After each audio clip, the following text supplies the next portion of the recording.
Finally, I wanted to talk about a book of the Bible that I've just been addicted to lately, and it is the book of Esther.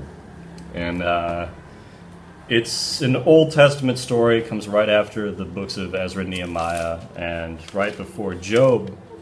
It's a short story. It takes about half an hour to read, and so I've had the audio, the Alexander Scourby audio, and I've been listening to it almost every day. And I've been learning as much as I can about this story, because like much of the Bible, it's something that's hard to understand if you do not go through and sort of pick it apart. And while that's not really my task here, I'm not going to make a video just summarizing it. I wanted to talk about just my impressions of the book of Esther, and why I think it really matters, why it's very important to people who study the Bible, and why it's interesting for people who even have no interest in the Jehovah God, in worshiping Christian faith or anything like that, but just as a little snapshot of literary history. Now, it's the story of Esther and Mordecai and King Ahasuerus and Haman. Haman is the villain. So we start with King Ahasuerus, and he was a king that ruled from India even unto Ethiopia, over 127 provinces. And it begins with him throwing this big drinking feast. He would love having these big drinking banquets. And these would last for months and months and months. And Ahasuerus, as we learn right away, he loves wine, and he loves women, and he loves luxury. And so he's having this party, and he's with all the princes of the different countries under his jurisdiction, and he says, oh, let's bring out the most beautiful women, let's bring out my wife so everyone can see her. And that's Queen Vashti. And Queen Vashti refuses, and so that's where the story starts, where Ahasuerus says, well, Queen Vashti doesn't want to address all the princes and show everyone how beautiful she is, then I'm going to have someone else take her place. And so she calls for all the, Ahasuerus consults the princes and says, okay, let's get someone else to be crowned queen. And so he asks all the virgins in the kingdom and has them appear before him in this beauty pageant, basically, after giving them months of purifications. I guess there's this whole ritual where they are part of the Shushan Palace, the king's great palace, where they have these oil and myrrh, and I don't know the specifics of how this is done, but to make sure the women are the most pure and the most beautiful before they go see him. And that's when he meets Esther, and Esther is the niece of Mordecai. Her parents were killed, or her parents didn't survive into Babylon, and so her uncle Mordecai raised her. And Mordecai was a very faithful Jew, and he made sure that she followed all of the rules and lived as a devout Jew, but that she would also keep it on the DL, keep it on the down low. Like, he didn't want her talking about her Jewish heritage and everything. So anyway, she's brought into the palace and becomes queen. Everyone's happy, but then at the same time, one of the king's subjects, this man named Haman, and the king and Haman are drinking, and the king decides, oh, Haman, you're the best. I'm going to elevate you above everyone else in the kingdom. You'll be like my number 2 man, basically. And so Haman lets it go to his head, and Haman says, okay, well, we are going to make a decree that everyone who sees me has to bow down.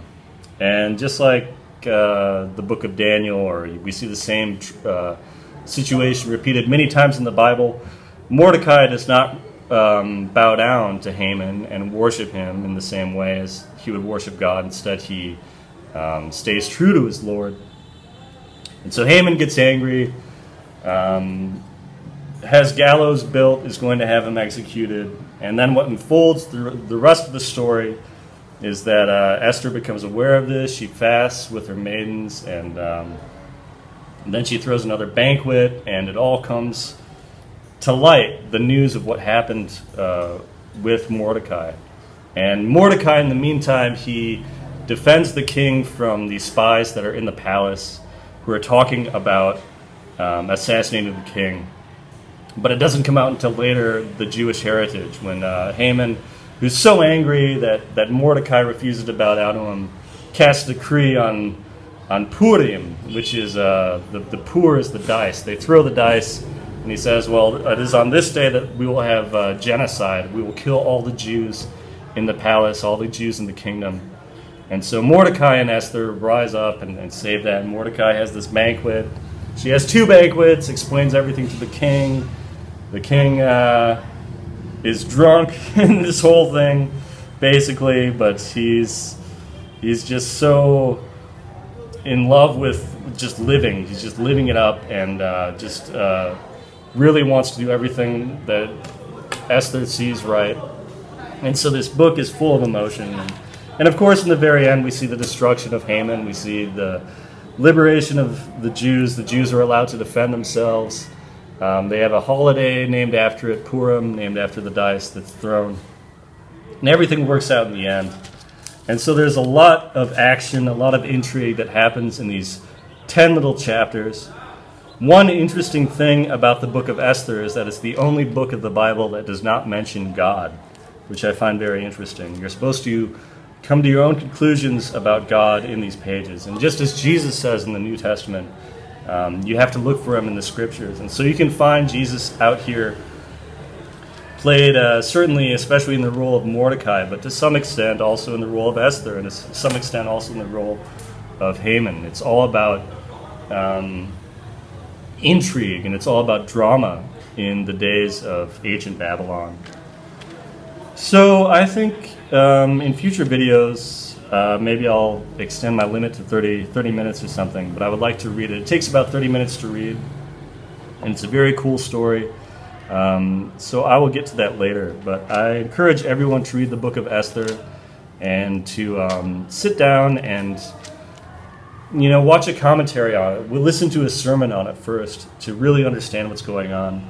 Maybe not even go to the King James Version, but to start out with maybe an easy-to-read version, New International Version, something that will give you the gist of the story before getting into the meat of it, before reading the words that are in the King James Bible. My favorite verse here, go, gather together all the Jews that are present in Shushan, and fast ye for me, and neither eat nor drink 3 days, night or day. I also and my maidens will fast likewise, and so will I go in unto the king, which is not according to the law. And if I perish, I perish. Words of Esther, really amazing stuff. I encourage you to pick it up, and we'll be talking about it more, and about the Bible more, in upcoming episodes. Thank you. Over and out.